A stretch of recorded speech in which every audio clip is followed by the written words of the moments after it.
गुरु के भजन ला संगी सबो झन हा गालोगा अपन ये जिंदगी ला भैया सफल बना लोगा सफल बना लोगा।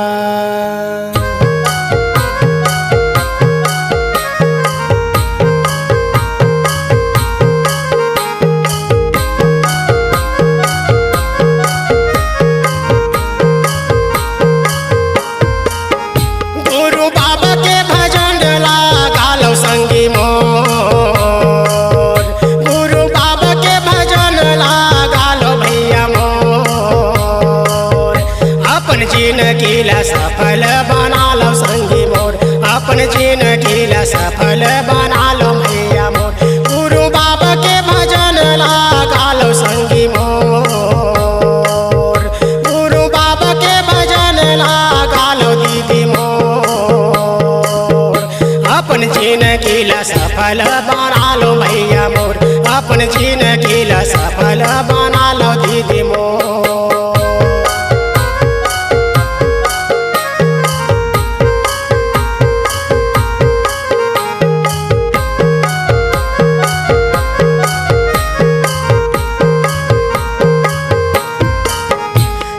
गुरु घासीदास बाबा सत्य के पुजारी है सत्य के पुजारी है कैसे मैं बखान करूं महिमा भारी है महिमा भारी है। गुरु घासीदास बाबा सत्य के पुजारी है सत्य के पुजारी है कैसे मैं बखान करूं महिमा भारी है महिमा भारी है। सत्य के गंगा में डुबकी लगा लो संगी मोर सत्य के गंगा में डुबकी लगा लो दीदी मोर अपन जिंदगी ला सफल बना लो भैया मोर अपन जिंदगी ला सफल बना लो दीदी मोर।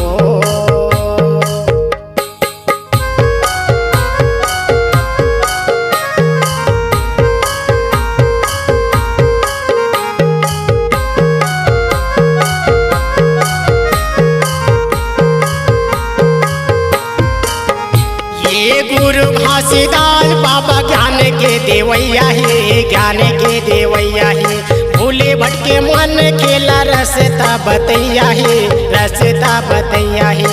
गुरु घासीदास बाबा ज्ञान के देवैया है ज्ञान के देवैया है भूले भटके मन खेला रसता बतैया है रसता बतैया है। जीते जिया तुम कति पालो दीदी मोर जीते जिया तुम कति पालो भैया मोर अपन जिंदगी ला सफल बना लो भैया मोर अपन जिंदगी ला सफल बना लो दीदी मोर।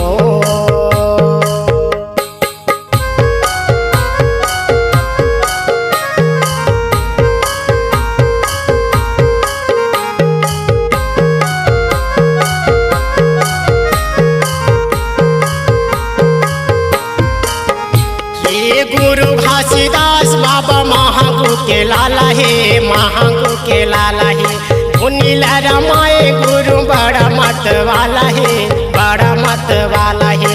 गुरु घासीदास बाबा महागु के लाला है महागु के लाला है धुनीला रमाए बाबा बड़ा मत वाला है बड़ा मत वाला है। ओकर चरणों में माथे नवालो भैया चरणों में माथे नवालो दीदी मोर अपन जिंदगी ला सफल बना लो भैया मोर अपन जिंदगी ला सफल बना लो दीदी मोर। गुरु बाबा के भजन लगा लो भैया मोर गुरु बाबा के भजन लगा लो दीदी मोर अपन जिंदगी ला सफल बना लो भैया मोर अपन जिंदगी ला सफल बना लो दीदी मोर अपन जिंदगी ला सफल बना लो भैया मोर अपन जिंदगी ला अपन जिंदगी ला सफल बना लो दीदी मोर, अपन जिंदगी ला सफल बना